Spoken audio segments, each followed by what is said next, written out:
दोस्तों, अगर आप भी सीरियल ये रिश्ता क्या कहलाता है को देखना पसंद करते हैं तो सबसे पहले इस वीडियो को एक प्यारा सा लाइक और चैनल को सब्सक्राइब जरूर करें।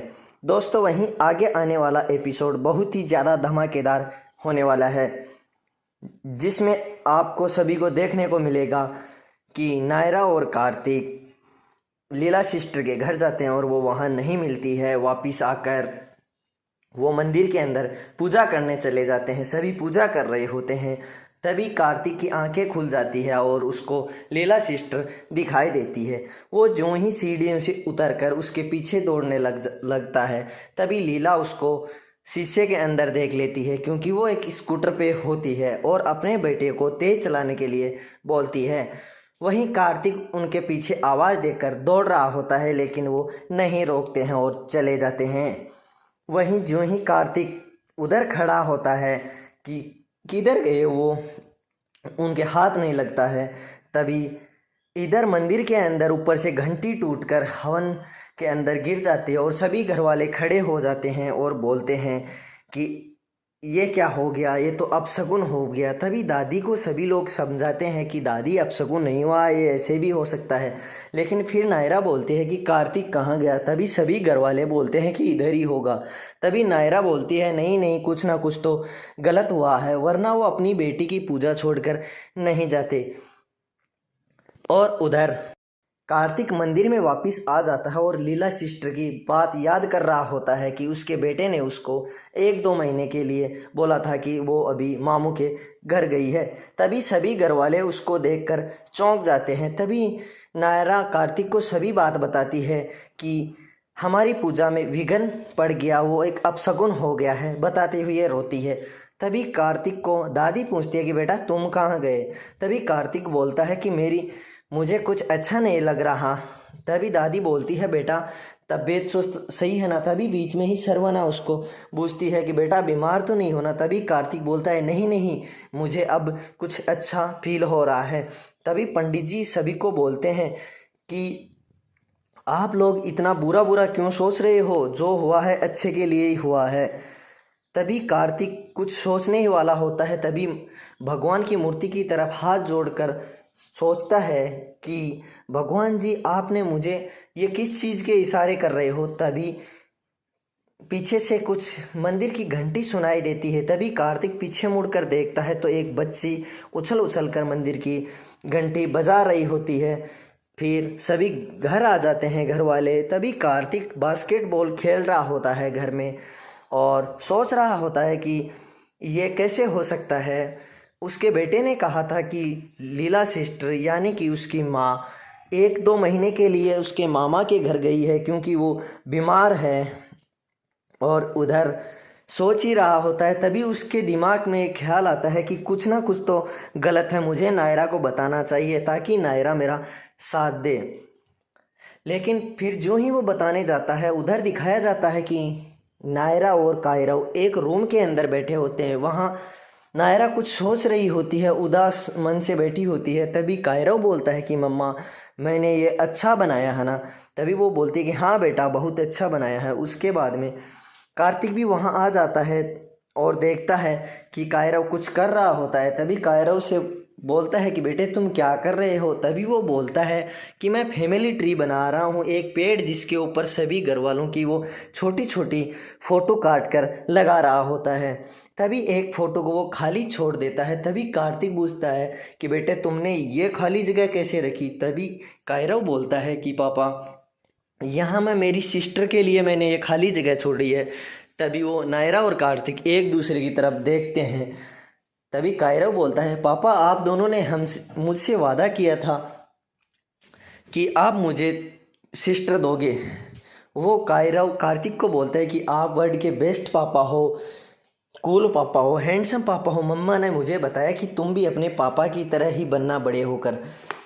तभी कार्तिक सोचता है कि कायरव को कैसे भी करके वो बाहर भेजें और नायरा को पूरी बात बताए।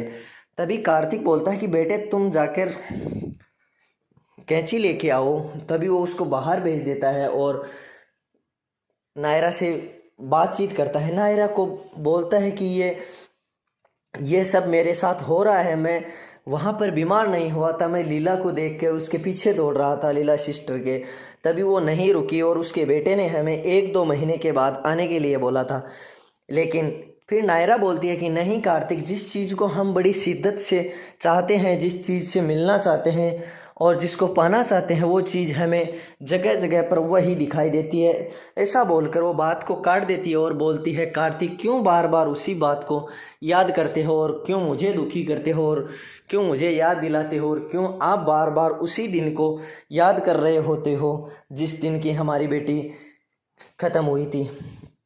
इधर नायरा कार्तिक को इतना बोलकर छोड़ कर चली जाती है, पर कार्तिक उस बात की तह तक जाना चाहता है कि कुछ तो गलत हो रहा है, मुझे इसकी तह तक जाना ज़रूरी है, मैं अपनी बेटी के लिए कुछ इतना तो कर सकता हूँ। और उधर दूसरे और दिखाया जाता है कि दादी बैठ के कुछ सोच रही होती है अपने रूम में। तभी वहाँ पे समर्थ आ जाता है दादी के लिए चाय लेकर और बोलता है कि दादी तुम क्या सोच रही हो। तभी दादी बोलती है कि नहीं बेटा, मैं कुछ नहीं सोच रही हूँ। तभी समर्थ बोलता है, दादी इतना तो मैं भी समझता हूँ कि आप दिन की बात को लेकर सोच रही हो कि पूजा के अंदर क्या हुआ। तभी वो बोलते हैं, हाँ बेटा मैं वही सोच रही हूँ। तभी वो दादी को समझाता है समर्थ कि दादी ऐसा कुछ नहीं है, अब शगुन वगैरह आप उनको भूल जाओ। तभी दादी बोलती है कि मैं कैसे भूल सकती हूँ, नायरा और कार्तिक की बेटी की पूजा थी और उसके अंदर इतना बड़ा अपशगुन हो गया। तभी समर्थ बोलता है कि नहीं दादी, जैसे बचपन में आप हमें लॉजिक दे देकर समझाते थे अपशगुन वगैरह, तो आप भी समझने का प्रयास करें। तभी वो दादी को चाय पकड़ा देता है और फिर बाहर चला जाता है। फिर दादी फिर से वही बात सोच रही होती है और दूसरे ओर दिखाया जाता है कि कार्तिक और कायरव दोनों सो रहे होते हैं। तभी कार्तिक को सपना आता है। उस सपने के अंदर उसको बच्चे की रोने की आवाज़ सुनाई देती है और जो ही वो रूम खोलकर बाहर निकलता है सपने के अंदर, तो वो देखता है कि उन्हें नर्स लीला सिस्टर दिखाई देती है और कार्तिक की गोद में उसकी बच्ची को सौंपती है। तभी वहाँ दूसरी ओर जो ही उसकी नींद खुलती है तो वो बैठकर बेड के नीचे रोने लग जाता है और फिर जो ही उसको नायरा की आवाज़ सुनाई देती है वह वापस सोने की एक्टिंग करता है ताकि उसको कुछ पता ना चले। वो बताना नहीं चाहता है क्योंकि नायरा को हर्ट होता है। तभी नायरा कार्तिक को गुड मॉर्निंग बोलती है और बोलती है कि आज का दिन हम एक नई शुरुआत करेंगे, कल जो भी हुआ उसको भूलकर। तभी कार्तिक को जैसे ही बैठा होता है उसको एक पेपर दिखाई देता है, न्यूज़पेपर, जिसके ऊपर लिखा हुआ होता है कि अस्पतालों में छोटे बच्चों को मृत घोषित करके गोरख धंधा चला रहे हैं कुछ हॉस्पिटल्स वाले, बड़े बड़े डॉक्टर और जाने माने हॉस्पिटल शहर के, और उनके साथ नर्सिंग स्टाफ भी है। तभी वो नायरा के जाने का इंतज़ार करता है। तभी नायरा चली जाती है बाहर। तभी कार्तिक खड़ा होकर उस पेपर को पढ़ रहा होता है कि ये क्या लिखा हुआ है। तभी बारीकी से उन चीज़ों को पढ़ता है कि उसमें लिखा हुआ होता है कि छोटे बच्चे को इंजेक्शन देकर बेहोश कर दिया जाता है और परिवार वालों को दिखाया जाता है कि उसके बच्चे की मौत हो गई है। ये सब देखकर कायरव चौंक जाता है और सोच रहा होता है कि मुझे किस प्रकार लीला सिस्टर ने मेरे बच्चे को दिया। और कुछ ही समय बाद मैं जब मेरी बच्ची के बारे में लीला सिस्टर से पूछा कि वो कहाँ है, तो वो बोली कि वो तो ख़त्म हो गई है, आपकी बच्ची नहीं रही है। लेकिन कार्तिक उस पेपर को लेकर पढ़ ही रहा होता है और बार बार यही सोच रहा होता है कि मुझे इसकी तह तक जाना है और वो जानना चाहता है कि उसकी बेटी जिंदा है या मर चुकी है।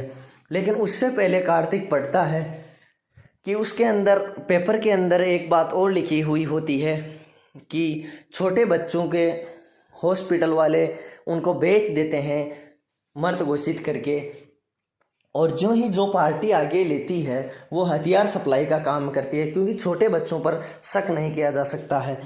तभी ये सब पेपर में देखकर कार्तिक उस बात की जड़ तक जाना चाहता है, किसी को भी नहीं बताता है और वहाँ तक पहुँचने का प्रयास करता है। तो दोस्तों आज के एपिसोड में बस इतना ही। आगे आने वाले एपिसोड में दिखाया जाएगा कि क्या कार्तिक उस तय तक पहुंच सकता है, क्या कार्तिक की बेटी अभी जिंदा है या मर गई है। जिंदा है तो वो कहाँ है, क्योंकि पेपर में लिखा हुआ था कि कच्ची बस्ती के अंदर भेज दिया जाता है और वहाँ पे झुग्गी झोपड़ियों में रहकर वो हथियार सप्लाई का काम करवाने के लिए उनको भेजते हैं। तो आगे वाला एपिसोड देखने में बहुत ही ज़्यादा धमाकेदार होने वाला है। तो दोस्तों आप सब बने रहिए हमारे चैनल के साथ और हमारे इस वीडियो को एक प्यारा सा लाइक और चैनल को सब्सक्राइब ज़रूर करें।